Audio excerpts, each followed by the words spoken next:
Hey there, and welcome to the Explainer. Today, we're going to tackle one of the most important English language tests in the world, the IELTS. So, you're planning to study or work in an English-speaking country. You've probably heard of the IELTS, and let's be honest, it can seem like this massive, scary mountain to climb. But don't worry, you're in exactly the right place. We're going to break it all down together. So, what's our game plan? First, we'll get a handle on what this challenge is all about. Then, we'll figure out which version of the test is right for you. After that, we are diving deep into each of the 4 skills. We'll demystify that scoring system, and then we'll wrap up with the absolute keys to acing this thing.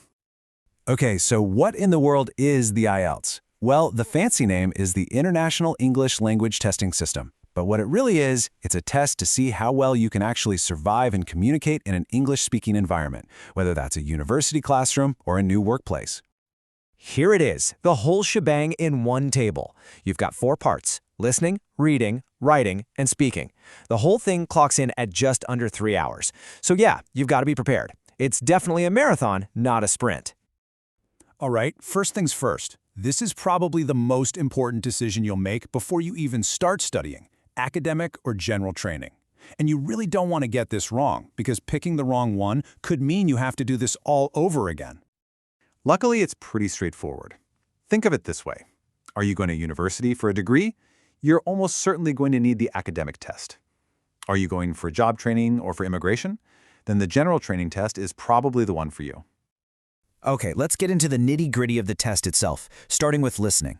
Now, here's the absolute kicker for this section. You only get to hear the recording once. That's it. No replays, no do-overs. You have to be laser-focused from the first second. And they're going to throw all sorts of question types at you. Multiple choice, filling in notes, labeling a diagram. It's not just to keep you on your toes. It's designed to see if you can understand English in a bunch of different contexts. From a casual chat to a formal university lecture. Next up, reading.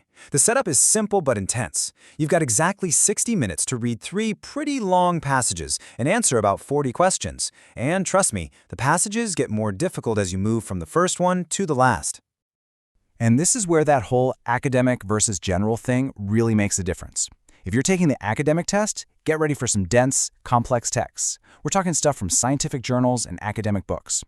For the general training test, it's more about everyday materials, like company handbooks or newspaper articles. All right, let's move on to the writing module. You've got 2 completely different tasks to do and only 1 hour to do them both. This is where the clock can feel like your biggest enemy. Seriously, time management is everything here. So what are these tasks? For task 1, you'll describe some kind of visual, like a graph or a chart. But task 2, that's a full-on essay where you have to argue a point. Now here's the pro tip, and listen close. Task 2 is worth twice as many points as task 1. So you should plan to spend about 40 minutes on that essay. And finally, we have the speaking test. This part is a bit different because it's an actual face-to-face conversation with a real live examiner. It's pretty short, usually somewhere between 11 and 14 minutes. Okay, this is absolutely crucial to understand. The examiner isn't grading you on your opinions. They don't care if you have the right answer. They're listening to how you speak. How fluent are you? What's your vocabulary like? Are you using grammar correctly? And can they understand your pronunciation? It's all about how well you communicate your ideas. So, you've survived the test. You've done the listening, the reading, the writing, the speaking. Now what? How does the scoring even work? Well, IELTS uses something called a 9-band scale. It's actually pretty simple. You'll get a score from 1 to 9 for each of the 4 skills we just talked about. Then, they just average those 4 scores together to give you your one final overall band score. So what do those numbers mean? Well, the scale goes all the way from a band 9, which means you're an expert user, basically you're fluent, all the way down to a band 1, which is a non-user. So what's the magic number you should be aiming for? Well, for a lot of universities around the world, a 6.5 is a really common target. But, and this is a big but, it can be totally different depending on where you're applying.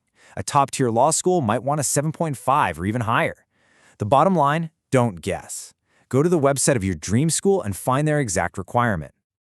Okay, you know the battlefield now. You understand the test inside and out. So, how do you win? Let's get into some real, actionable strategies for success. If you take away only one piece of advice from this entire explainer, please let it be this. Read the question carefully. So many points are lost, not because someone's English is bad, but because they didn't actually answer the question they were asked. And here's another one. I know it's so tempting to write until the very last second, but you have to fight that urge. Always, and I mean always, leave yourself a few minutes at the end of the reading and writing sections to just check your work. Simple typos can cost you points. Okay, I need you to listen very carefully to this next part because it's a huge deal. Plagiarism. That means using other people's words or ideas as if they're your own. Don't do it. The consequences are incredibly severe. You could get an automatic fail on the test, and it could even get your entire university application thrown out. It's just not worth it. And that's the breakdown. You have the map, you know the terrain, the path is clear. This test, it's more than just a score. It's your chance to prove you have the skills to build a new life, to learn new things, and to connect with people from all over the world. Your journey starts right now.